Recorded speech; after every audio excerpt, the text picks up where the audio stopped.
A empresa em que você trabalha está adotando princípios de gestão enxuta.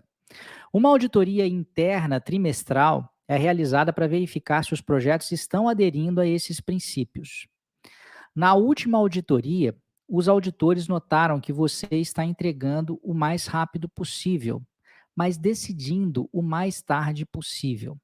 Com base nessa afirmação, você está cumprindo os princípios Lean.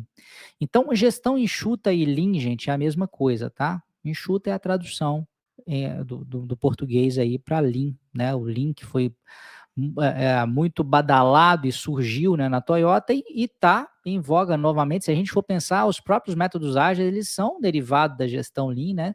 Do não ao desperdício, de fazer mais com menos, e não só isso, né? O Kanban tem uma série a gente pode dizer que o Kanban é um método que é derivado desse pensamento Lean, né? E eu até vou utilizá-lo aqui, porque essa coisa do começar o mais tarde possível, decidir o mais rápido possível, entregar o mais... Isso tem a ver com Lean, vai ficar claro para vocês. Já já. O que acontece, gente? Acho que talvez um quadro Kanban seja uma boa forma da gente mostrar qual que é esse raciocínio, tá?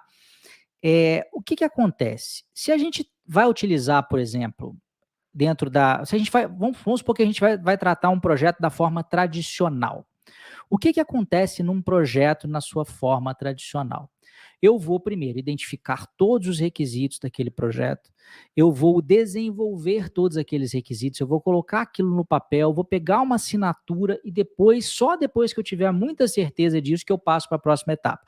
Dependendo da complexidade do projeto, às vezes a gente faz isso mais de uma vez, né? Em grandes projetos de engenharia, a gente tem o FEL, os gates, então você faz uma primeira passada, tem o aceite de todo mundo, depois detalha um pouco mais aquilo, tem gente que chama de projeto básico, projeto detalhado, projeto executivo, você vai passando por essas diversas etapas e você trabalha com o que a gente chama de grandes lotes de requisitos, né? Você já define a priori tudo o que será feito e acorda isso o mais rápido possível. Quando a gente vai para uma abordagem como o Scrum, eu tenho um quadro, uma figurinha do Scrum aqui, por isso que eu vou mostrar, isso diminui um pouco. Por quê? Tem o conceito aqui de sprints, mas essas iterações elas não são curtas. Enquanto um projeto grandioso aí de construção de uma siderúrgica pode levar anos, uma sprint ela leva no máximo 30 dias e exige até uma recomendação para, em geral, essas sprints serem menor do que isso, durarem uma semana ou 2 semanas aí no máximo. Tá? Não é regra, a regra é poder fazer até 30 dias, né? Ou até um mês. Mas a maioria das equipes usam uma duração menor que isso. Então, o que acontece? A quantidade de requisitos que, de certa forma, entram aqui, ela é menor. Né? A gente puxa requisitos aqui do backlog do produto para o backlog da sprint, define uma meta para essa sprint, mas se eu tenho algo que vai ser feito em uma quinzena, por exemplo, em 15 dias, o lote de coisas a serem feitas, né, a quantidade de coisas que foram definidas, a princípio, ele é bem menor do que num projetão que vai levar anos. Então, eu diminuí o tamanho do lote, tá?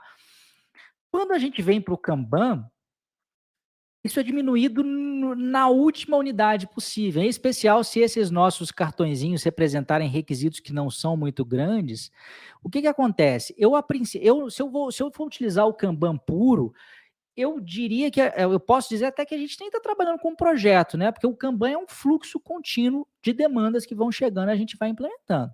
O Kanban sozinho, na sua forma mais, digamos, pura, nem dá para dizer que a gente vai gerenciar um projeto com Kanban. A gente precisaria de outros controles ali, né, para poder qualificar aquilo como um projeto. Mas o Kanban é algo que pode ser usado dentro de projetos, tanto é que é algo que aparece dentro do exame também. E qual que é a diferença do Kanban com essas duas outras lógicas? O tamanho do lote é menor ainda.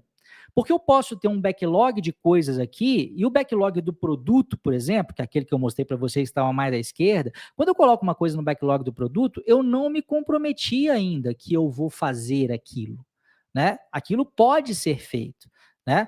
Então, repare que eu posso ir puxando coisas aqui uma a uma. O lote pode ser uma unidade só.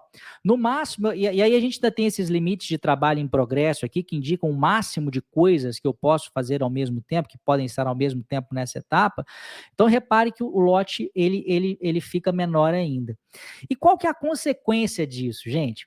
Se eu quiser colocar um requisito, né, em um projeto grande, eu deveria pensar nele desde o começo do projeto, idealmente. Não que não possa haver mudança, mas mudança num projeto tradicional é sempre algo indesejável, né? Então, num projeto tradicional, às vezes, para uma coisa que vai ser executada em 2025, eu já deveria ter pensado de alguma forma naquilo em 2023, né?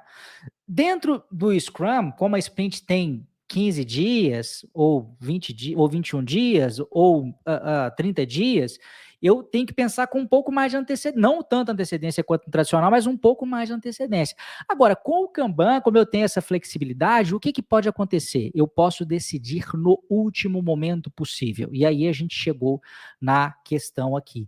Quais são os princípios? Os auditores notaram que você está entregando o mais rápido possível, mas decidindo o mais tarde possível. Então, você está cumprindo os princípios Lean? Sim, porque o que eu quero é entregar rápido, a gente diminui a quantidade de trabalho em progresso justamente para fazer o quê? Para diminuir o que a gente chama de tempo de atravessamento ou lead time.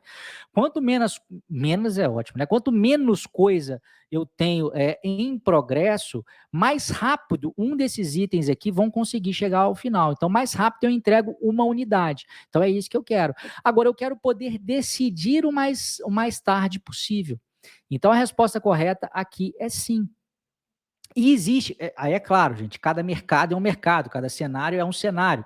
Isso aqui não é bom sempre, né? Existem coisas que a gente precisa de um pouco de mais de previsibilidade. Agora, num cenário muito mutante, essa coisa de decidir o mais tarde possível pode ser muito útil. Porque pode ser que, às vezes, se eu decidir o troço com muita antecedência, pode ser que aquilo nem seja preciso posteriormente, entendeu? Então, existe uma lógica em relação assim, quanto mais flexibilidade você precisa, quanto mais incerteza existe no ambiente, quanto mais perto do caos ele está, maior o benefício de eu ter uma abordagem em que eu tenho esse tipo de flexibilidade que foi colocada aqui, tá? Então, a resposta correta é a letra D. O Antônio está perguntando se eu posso explicar o decidindo. Posso. É decidindo o que fazer. Porque como que está no backlog, vamos assumir que isso aqui é o backlog do produto, tá? Eu poderia até ter um outro passo aqui entre esse e o in progress, que é aquilo que foi selecionado para fazer, mas vamos supor que é isso aqui mesmo. É decidindo o que fazer. Porque eu posso até colocar uma coisa aqui, tá? Nessa coluna. Mas enquanto eu não comecei a fazer aquela coisa, eu não decidi de fato o que eu farei. Porque aquilo que está aqui no backlog, pode ser que eu simplesmente desista de fazer aquilo. Então, isso é diferente de uma situação em que eu tenho que ter uma baseline, né, de escopo, que é o que acontece num projeto mais tradicional. Eu tenho que decidir antes. Né? Aqui eu posso decidir depois. Aqui eu posso. Tem uma coisa que pode ser que seja útil no nosso projeto. Põe lá no backlog. Significa que eu vou fazer com certeza? Não, não significa. Significa que eu ainda posso pensar melhor a respeito disso. E no dia que eu achar que é interessante, eu decido na última hora que isso aqui vai ser colocado em progresso e vai ser feito. Tá? Por isso que existe esse decidindo aí. Se você gostou desse vídeo, é porque você tem interesse em gerenciamento de projetos, na certificação PMP ou na certificação CAPM, e é bem provável que você queira saber mais a respeito do meu curso preparatório para essas duas certificações, que é um curso completo, campeão de aprovação. Duvido que você encontre outro curso tão bom, tão completo, tão efetivo, tão gostoso de assistir, tão didático quanto o meu nesse Brasil inteiro aí, ou em qualquer outro país de língua portuguesa. Eu sou capaz de afirmar que nós temos o melhor curso na língua portuguesa para preparação, e eu vou deixar para você o link desse curso aqui na descrição, né, do post associado a esse vídeo. Vai lá na descrição, clica lá, você vai entender exatamente como a gente trabalha e vai poder deixar o seu contato na lista de espera. Assim que a gente tiver novas vagas, a gente entra em contato com você. Grande abraço e até a próxima. Tchau, tchau.